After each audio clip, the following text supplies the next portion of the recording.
আমি সবসময় শুনছি পৃথিবীর সব অভিভাবকরা একটা সময় সন্তান হয়ে যায়, আর সব সন্তানরা অভিভাবক। তুমি জানো ছোটবেলা থেকে আমার স্বপ্ন কি? আমি কখনো ডক্টর হতে চাইনি, আমি কখনো ইঞ্জিনিয়ার হতে চাইনি। আমি সব সময় চাইতাম কোনো একদিন আমি তোমার বাবা হবো আর তুমি আমার ছেলে। কিন্তু আজকে বুঝতে পারলাম আমার এই স্বপ্ন কোনোদিন পূরণ হবে না। কারণ কি জানো? কারণ আমার বাবা কৃপণ। আমাদের উচিত প্রত্যেকটা মানুষের ইমোশনকে মূল্য দেয়া, প্রত্যেকটা মানুষের ইমোশনকে বোঝা। সমস্যা কি তোমার? 14 গোষ্ঠী মিলে কি মাঠে নামছো আমার মান ইজ্জত ভুলে মিশানোর জন্য? ওরে বাবা রে বাবা, তুমি এত রেগে যাচ্ছ ইদানিং, কথাই বলা যাচ্ছে না। আবার কি করলাম আমি একটু বলো না? আমি তো তোমার এই রাগের ভয়ে লুকিয়ে লুকিয়ে থাকি যেন তোমার সামনে না পড়তে হয়। তারপর কি রাগ? তোমার হাতে কি? কার্ড। বিয়ের কার্ড। কার্ড আমাদের বিয়ের কার্ড। আমি জীবনে কোনোদিন দেখি নাই নিজের বিয়ের কার্ড নিজে গিয়ে বিলি করে বেড়াইতে। ইউজুয়ালি এগুলো ফ্যামিলি মানুষজন করে। আমি তোমার সাথে একমত, এই কাজগুলো ফ্যামিলি মেম্বাররা করে। তো ফ্যামিলি মেম্বার থাকতে হবে তো। আমার বাড়িতে আমি বাদে পুরুষ আছেন একজন, আমার বাবার বয়সটা তো তুমি জানো। এই বয়সে একজন মানুষকে আমি কার্ড বিলি করতে পাঠাবো না? আমার আর কোনো অপশন নাই, কি করবো বলো? Right, you are right. Sorry, আমার আসলে মেজাজ একটু খারাপ তো তাই। একটু খারাপ? অনেক খারাপ। আমি ভেবেছি তুমি জানো বিয়ের আগে শেষ প্রেমটা না হয় করেই নিবো, কিন্তু এখন মনে হচ্ছে সেটাও হবে না। এক্সকিউজ মি, শেষ প্রেম মানে তুমি বিয়ের পর প্রেম করবে না? আমি করতে চাইলেও তো হবে না মনে হচ্ছে। তোমার যে মেজাজ, ওরে বাবারে, এই মেজাজে আমি কি করবো বলো? মানে এখনই তুমি কথাই বলতে পারি না, এমন ব্যবহার করো, এমন রাগ দেখাও। বিয়ের পর তো আমার মনে হয় তোমাকে বাথরুমে বন্দি করে রাখবা, চেহারাটাও দেখতে দিব না। তোমার সাথে ওইটাই করা উচিত, বুঝছো? আগাগোড়া একটা পেইন। এদিক দিয়ে আসো। কোথায়? ঘরে আমাকে ভগবানে বুঝছি। কি প্রেম করবো? কিভাবে? সমস্যা নেই, তুমি তোমার বউ করতেই পারো। কি হয়েছে? চলো, এই জায়গায় যেতে হয়, খুব ইম্পর্টেন্ট কাজ। যেতে হবে? প্রেম শেষ? আপাতত শেষ, এখন অনেক ইম্পর্টেন্ট একটা কাজ করতে হবে। চলো চলো চলো। শোনো, তুই একটু প্রেম করতে করতে যাই। কি হেয়ার আরে বা তুমি? আসসালামু আলাইকুম। ওয়ালাইকুম আসসালাম। তুমি আসবে জানাবো না? এই শিলা, মা, সাজিদ, আরে দিকে দেখ কে আসছে বাসায়। আরে তাড়াতাড়ি আয় শিলা। তোমরা ইমাম জানাবো না? এই দেখ দেখ কে আসছে। বাবা, আসলে হয়েছে কি, আমরা এই দিকেই যাচ্ছিলাম তো ভাবলাম হচ্ছে আপনাদেরকে দেখে যাই, স্পেশালি একটু মুরব্বিকে দেখে যাই আর কি। ও, এইটা হলো আমার বৌমা। শ্বশুর বাড়িতে পা রাখার আগেই সবকিছুর উপর এত নজর তোমার। মুখটা পড়ে গেল মা। জানো মা, এই মুরব্বীর সাথে আমাদের 3 পুরুষের আবেগ জড়ানো। আমার বাবা মৃত্যুর আগে শেষ কথা ছিল, বাজান মুরব্বীরে দেখে রাখি, আদর যত্নে রাখিস। মৃত্যুর সময় তার শেষ কথা ছিল এই মুরব্বীকে দিয়ে। চিন্তা করতে পারো তুমি? মুরব্বী তো শুধু আমাদের মোটরসাইকেল না, এটা আমাদের পরিবারের আবেগ। মুরব্বীর প্রতি তোমার এই টান আর সম্মান আমার পানি চলে আসছে। বাবা, ভাবি কি বাহিরে দাঁড় করা রাখবা? ভাবি, তুমি আমার সাথে আসো, দাদি তোমাকে ডাকতেছে। জি বাবা, জি আসো ভাবি। দাদি, আপনি কেমন আছেন? একটা শরীর ভালো? শেষ বয়সে ভালো থাকা আর খারাপ থাকা কি আমার খোঁজ কে নাই? এই বুড়ি, হিংসিত বুড়ি, শুধু খোঁচা দিতে ভালো লাগে তাই না? খবরদার যদি আমার বউয়ের সাথে ঝগড়া করছো। কি মধুর ভাষণ, কি মধুর ভাষণ! হ্যাঁ, আরে আই দুশ্মনের লোকে ঝগড়া করুন না তো কি পিয়ার মহব্বতের আলাপ করো। গর্ব এই বাড়িতে আসার খবর শোনার পর থেকে আমার কত যে কৌতূহলী করতেছে, এই খবর কেউ দাদি, আপনার কদর এ বাড়িতে জীবনও কোনদিন কমবে না। আপনি হলেন এ বাড়ির সবার চোখের মনি, তাই না দাদি? যদি অসময়ে দুষ্টু কোকিল ডাক দেয়, তাহলে কি সেই দুষ্টু কোকিলের ডাকি সাড়া দেওয়া উচিত? দুষ্ট কোকিল না? আরে দুষ্টু কোকিলের কাজই তো সারা দিন অসময়ে, মানে তুমি কই কই করে ডাকাডাকি করা পা দিয়ে একবার টানা সময় পাইছে। প্লিজ এই বল কি করো? কি করি না করি সেটা তোমার দরকার নাই, আসল কথা বলো। বলতেছি একটু বেরি স্পেস দা জিলা। আমি বাবার সাথে কথা বলছি, বুঝছো না? আমি বসেছি, রাজি হয়নি, নিজের সিদ্ধান্তে অটুট আছেন এখনো। আমিও আমার সিদ্ধান্তে অটুট। ওই ময়মরুদ বইতে জোরে আমি কোথাও যেতে পারবো না, না মানে না। আমি বুঝলাম না বিষয়টা। বাবা একদিকে তার বংশীয় মর্যাদা, ঐতিহ্য, পরম্পরা এসব নিয়ে পড়ে আছে, তুমি একদিকে তোমার জেদ নিয়ে পড়ে আছো। আমি মানুষটা কি করবো বলো তো?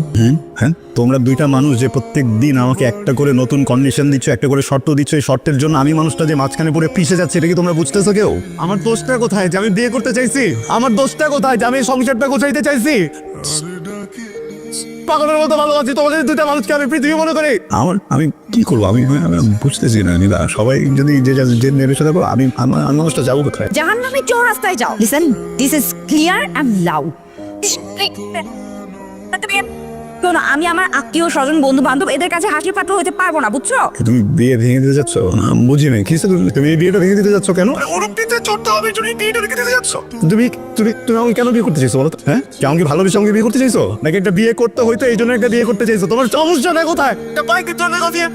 আমার বাবা তো একটু মুরব্বী মানুষ, সে নয় চাইতেই পারে, সে নয় বলতেই পারে, সে তো তোমাকে তার কিছু চাই নাই। সে কি বলছে আমাকে যৌতুক দাও, সে কি বলছে এত টাকা দাও, গাড়ি দাও, বাড়ি দাও, বাইক দাও। সে শুধু বলছে মুরব্বীতে করে তোমাকে যদি বাড়িতে নিয়ে এসি, এতটুকুন রাস্তা ওঠার আগে রাস্তাটা শেষ হয়ে যায়। আমার জায়গায় যদি তোমার বাবা একই কথা বলতো, আমি যদি এইরকম ব্যবহার করতাম, তোমার কেমন লাগতো আমার একটু বলো তো।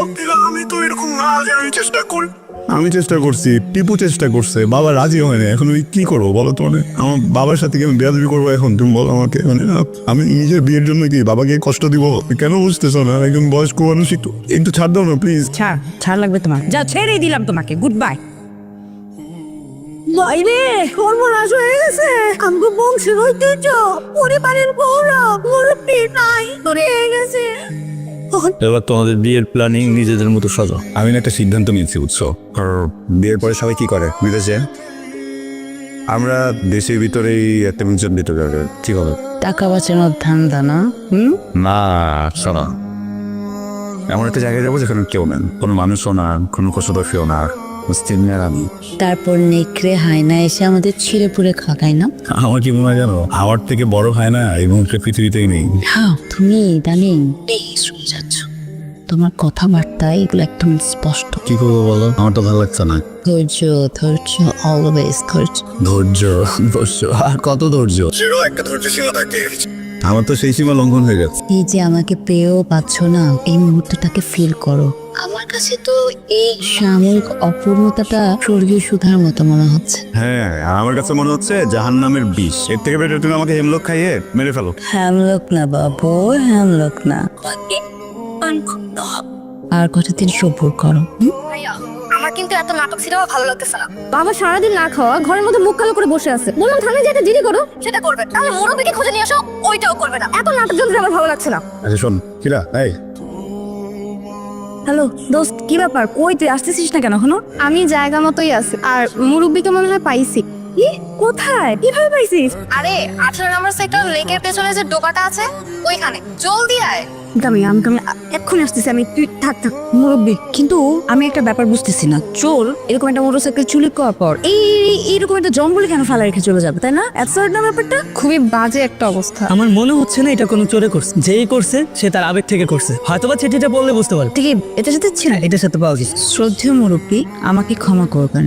একজন বাবার কাছে তার সন্তানের সুখের চেয়ে বড় কিছু হতে পারে না, তাই সন্তানের সুন্দর ভবিষ্যতের দিকে তাকিয়ে আপনাকে বিসর্জন দিলাম। এই আধুনিক যুগে বংশীয় ঐতিহ্য অর্জনের চেয়ে টিকিয়ে রাখা দুষ্কর। আপনি ওদের উপর মন খারাপ করবেন না, দোয়া করবেন যেন ওরা চিরসুখী হয়। তাহলে তো হয়ে গেল, আমার দায়িত্ব শেষ, আমি তাহলে এখন আসছি। Thank you so much. দেখ, এরকম একটা পুরনো স্মৃতি বা রীতির জন্য একটা মানুষের কতটা ইমোশন থাকতে পারে ভাবা যায়। দোস্ত, যার যার ইমোশন তার তার কাছে। না দোস্ত, আমরা এখানে ভুলটা করি।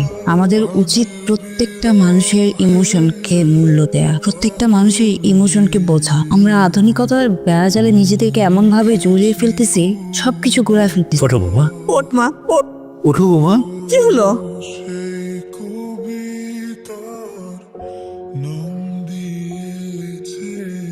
আমি সব সময় শুনছি পৃথিবীর সব অভিভাবকরা একটা সময় সন্তান হয়ে যায়, আর সব সন্তানরা অভিভাবক। তুমি জানো ছোটবেলা থেকে আমার স্বপ্ন কি?